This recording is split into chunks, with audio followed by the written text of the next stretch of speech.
I got my hair cut. That might be apparent.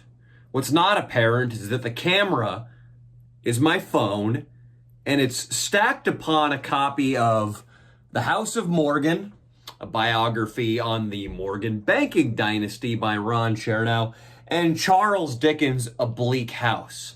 So, if the camera feels somehow, I don't know, smarter today, it's because it's balanced on literature. Let's get into some girls I banged. I've got two very unremarkable ones, one semi-significant one, and one very significant one. Metal. The first one is, you could probably guess, an insignificant, based on what I have written on my sheet here. Nikki, ? Random G-Fi. Not much to say here. If you're just checking in on the Girls I Had Sex With series, we are, at this point in the list of girls I've had sex with, in 2013, somewhere around fall? Spring. I was disoriented, I'm sorry. And I was in a frat. And I hated my life. And I coped with that through alcohol and pussy. Catch and release, baby. Get drunk, catch a girl, take her upstairs to your room, fuck or try to fuck her, then let her go. It was so catch and releasey, I actually called it fishing. We'd have a party on the downstairs level of the frat house. All the bedrooms were upstairs. You go down to the party, you make out with a girl on the dance floor. It's really this easy, people in college. You lead the girl by the hand up the stairs to your bedroom. You go as far with her as possible until she stops. Then you sigh or you go, You lead her back downstairs, ditch her, go find another girl, rinse and repeat. Fishing. Catch and release. It worked just about that simply with Nikki, ? Random G-Fi. I remember she had a nose ring and that's about it. I put on a condom. I banged her on this dirt cheap fold-out sofa we got. I remember getting this thing off some online furniture website and thinking, oh, this looks like a legitimate sofa. I always hear adults talking about how expensive it is to furnish an apartment, but wow, $119. It was a piece of junk. It was hard. It offered no support. It was rickety. It was not a romantic place to make love, but I made love on it just the same to Nikki ? Random G-Fi. AZNYRL is the next name on the list. Asian, that was my abbreviation for Asian back then. That was some internet trend that existed a decade ago. I thought it was funny. YRL means Young Research Library, on the steps of which is where I met this nice young girl. Some crazy homeless guy who'd made his way onto campus. That's the problem with UCLA. That's the problem with public schools. If you try to wander your homeless ass onto the USC campus, which is private, a task force of dudes in polos with cattle prods will surround you and shock you until you're off the GD campus. UCLA, however, being public, they say, welcome. We'll take your feeble, your sick, bring them to us. Let them shit in our bathrooms.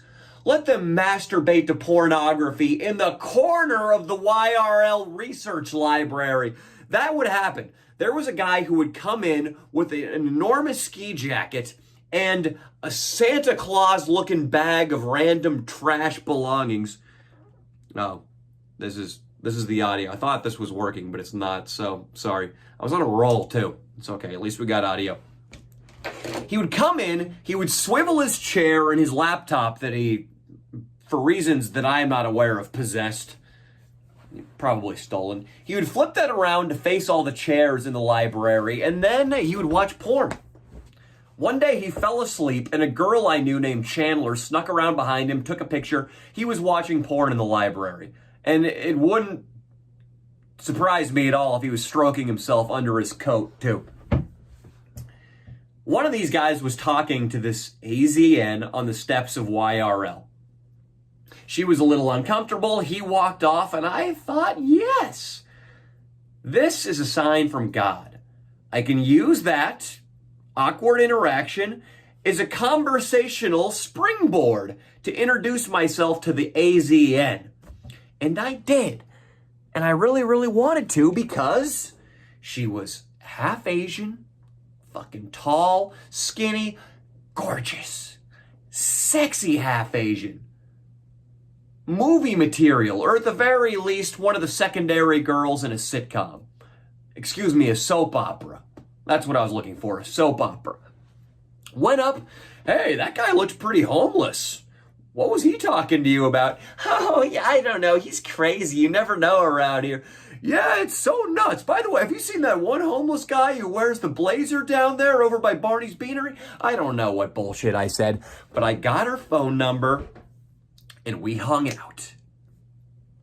Now, I remember the first hangout because she had this friend. The AZN came over to the Beta Theta Pi fraternity house one Thursday with a friend. And the friend confessed to me that she loved black men. I, feeling like a great wingman that night, ran right downstairs and retrieved one of the black dudes in our fraternity named Eve, who used to model for Abercrombie and Fitch. Good guy, still a fan of the channel. I actually worked with him at one of my shitty sales jobs I had when I lived down here in LA before YouTube was a full-time thing. Ran downstairs, grabbed Eves and said, listen to me, Eves, you motherfucker.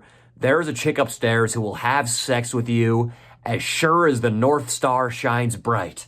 And his eyes got big, and we went upstairs, and we started drinking with these girls. And about 2 shots in, Eve was making out. Why is this? I am ramming up against my space heater. This thing's Chinese and is probably full of all kinds of poisonous chemicals. It's best to leave it undisturbed so the chemicals don't seep out. We're all making out. And then the girl, AZN, decides she wants to go to a quarterly party at Sigma Pi fraternity. I'm going to let you in on 2 things right now. Thing 1, Sigma Pi is the house I powerbombed in the Los Angeles Sucks Now video. Thing 2, the AZN was the girl I mention when I'm talking about old man failure at the end of the video.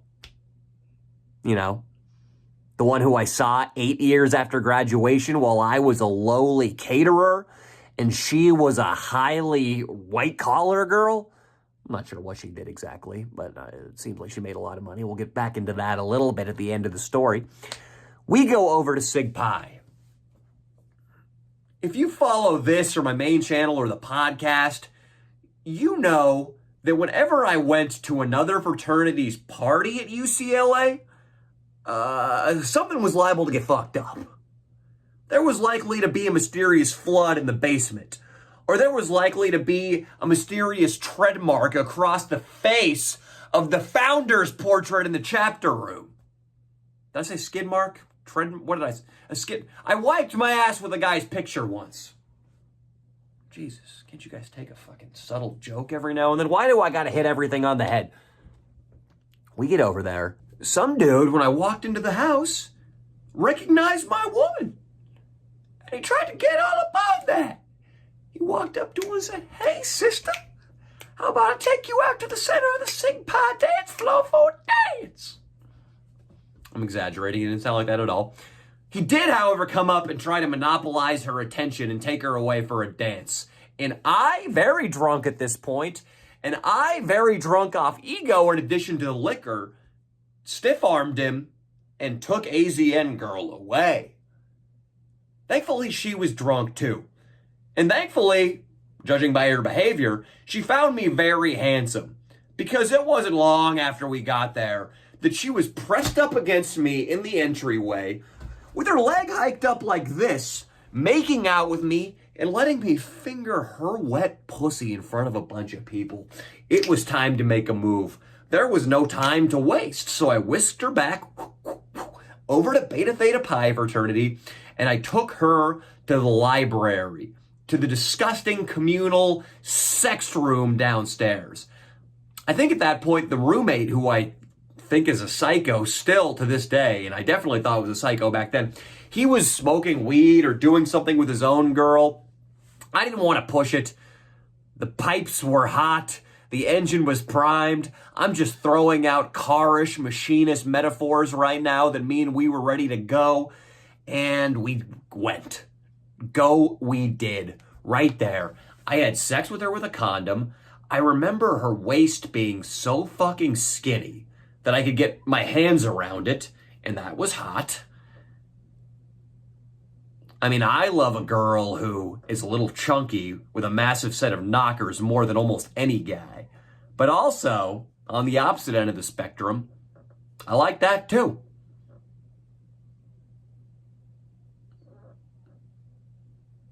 I don't know why this paused. I was trying to think of an analogy for how thin her waist was, but nothing came to me right now. It's been a long day. Some business stuff, got my hair cut, had to make conversation during all that. Yeah, got the short mullet going on. And this brings us to a point in the story where maybe Danny is willing to admit he regrets something a little bit. After I had sex with her, she passed out in that chapter room. We sat there for a little bit after I came, hung out, and then she started snoozing. I think my arm was around her. I was like, oh, fuck, she's passed out. And I just went back into the party and started partying. Now, it wasn't that lively at this point. It was basically a kickback, to use the terminology that everybody used in Sacramento. We're talking 20 people, 15 people, 10 people downstairs, something like that.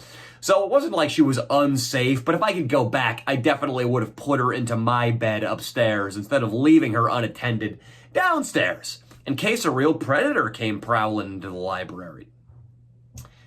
We hung out a couple times after that, made out, never banged again, and I wonder if she was mad about the whole leave me unattended in the library thing. But we'll fast forward now. We'll fast forward to the humiliation of when she came into my work. So this is early 2013 when the sex occurred. This was early 2019, 6 years later, when I was crushed by embarrassment. I've already told you the overview of the story on the main channel. I'll try to remember, therefore, how it actually felt on the ground while I was working that day. I remember walking out and seeing her and feeling that bolt of lightning in my stomach. I'm trying to think of some other times you get that bolt of lightning in your stomach. I don't know, when you run into somebody you hate in public.